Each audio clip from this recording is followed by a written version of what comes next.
ঈদ কি শেষ?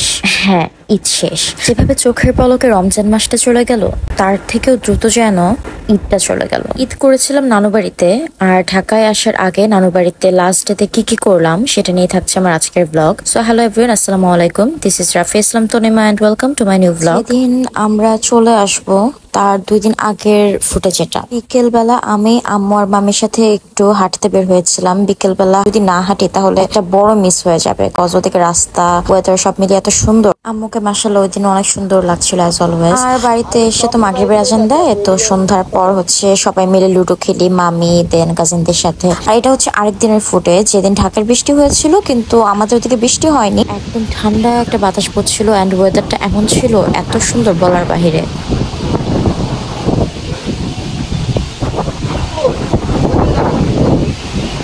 এনিওয়েজ, আমি আমার ছোট্ট মামাতো ভাই আব্দুল্লাহর সাথে একটু খেলা করছিলাম। এত কিউট ও মাশাল্লাহ। আর হচ্ছে এত সুন্দর বাতাস ছিল, আমাদের বাড়িতেও পুরো বাতাস আসে নানু বাড়িতে আর কি। আর বিকেল বেলা, এটা হচ্ছে বিকেলের ফুটেজ, বৃষ্টি হয়নি ওদিন, বললাম ওয়েদারটা সুন্দর ছিল।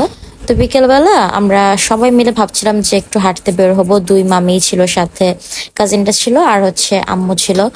তো আমরা সবাই মিলে একটু মাঠের উপর দিয়ে যাচ্ছিলাম। তো মাঠে হচ্ছে আব্দুল্লাহকে একটু নামিয়ে দেওয়া হয়, একটু হাঁটানোর ট্রাই করা হচ্ছিল। আর মাশাআল্লাহ ওকে দেখতে এত কিউট লাগছিল। অ্যান্ড সন্ধ্যার দিকে আমরা এই যে ঝালমুড়িটা খাই। ঝালমুড়িটা অনেক বেশি টেস্টি ছিল, ফুচকাটাও ছিল, আর দুইটার প্রাইসে ছিল 20 টাকা করে। বাড়িতে আসার পরে তারপরে দেখি যে বড় মামি পিঠা বানাচ্ছে, চিতই পিঠা, মুরগির মাংস দিয়ে, অ্যান্ড ঝাল ভর্তাও ছিল। তো পিঠাও খেলাম। আচ্ছা, বাই দ্য ওয়ে, আমি মেইনলি নানু বাড়িতে চলে আসার আগে লাস্ট কিছুদিনের কিছু ছোট ছোট ফুটেজ এন্ড মেমোরিজ দিয়ে হচ্ছে ব্লগটা করছি। হ্যাঁ, এটা আমরা যেদিন ঢাকা ব্যাক করব তার একদিন আগের ফুটেজ। দুপুরবেলা ওই দিনও পোলাও রোস্ট রান্না করা হয়েছিল, আর খেতে মাশাআল্লাহ এত মজা হয়েছিল। পোলাও রোস্ট দুইটাই খুবই মজা ছিল। গিফটটাও দেখে মনে হয়েছিল যে অনেক মজা হয়েছে, কিন্তু আমি খাইনি। আর সালাদ তো ছিলই, আর টেস্ট ওয়াজ সো গুড। নানু বাড়িতে গেলে না একদম এত সুন্দর একটা ওয়েদার থাকে অলওয়েজ, আর পাখির কিচিরমিচির শুনতে এত ভালো লাগে। এনিওয়েজ, বিকেলবেলা আমি একটু রেডি হয়েছিলাম, এই কর্সটা পরেছিলাম, বাট তেমন কোনো ভিডিওসই নিয়ে নিই, জাস্ট বুমেরাং নিয়েছিলাম 2টা। এনিওয়েজ, আর এটা হচ্ছে সন্ধ্যার পরে, কারেন্ট ছিল না বাড়িতে, তো আমরা বাহিরে এদিকে এত বাতাস ছিল, এদিকে একটু এনজয় করছিলাম। আমি তো ঠান্ডা বাতাস খাচ্ছিলাম দাঁড়িয়ে দাঁড়িয়ে। অ্যান্ড এই এনভায়রনমেন্ট অ্যান্ড সিনটা আমার কাছে পুরো আহাতের মতো একটা ভাইব দিচ্ছিল। আমরা ছোটবেলা যে একটা ভূতের সিরিয়াল দেখতাম না, আহাত, ওইটার। নানার নিজের যে পুকুর পাড়টা সেটা তো তোমাদের দেখিয়েছি, মাশাআল্লাহ কত সুন্দর, কিন্তু নানার মরিচ বাগানটা দেখানো হয়নি। নানার মরিচের বাগান থেকে এই মরিচগুলো হচ্ছে তুলে আনা হয়েছিল, আমরা বাসায় নিয়ে আসবো এই জন্য আম্মু আর কি আনিয়েছিল। মরিচগুলো খুব টসটসে আর একদম টাটকা, দেখেই বোঝা যাচ্ছিল।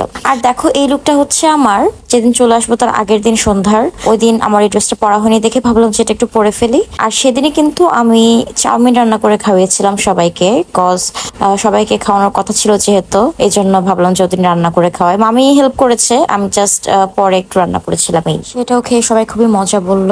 আর তারপর সবাই মিলে অনেক অনেক লুডো খেললাম, মজা হলো। আর নানুর সাথে তেমন কোনো ভিডিওস নেই, বাট ছবি আছে ঈদের দিনের। আমার নানু মাশাআল্লাহ খুবই সুন্দর, সবাই মাশাআল্লাহ বলবা। এন্ড এটা হচ্ছে আমার নানা, আল্লাহ তাআলা দুইজনকে আরো দীর্ঘ নেখায় দারাজ করুক, আমিন। আসলে নানু বাড়িতে গেলে খুবই ভালো লাগে, মানে গ্রামে এসেছি এটা মনেই হয় না, যত্ন আপ্যায়নের কোনো ত্রুটি থাকে না। নানু, নানা, ছোট মামি সবাই এত আদর করে যে মনেই হয় না আমি কোথাও এসেছি। So thanks for watching guys, ভালো লাগলে অবশ্যই পেজটি লাইক দিয়ে দিও। আল্লাহ হাফেজ।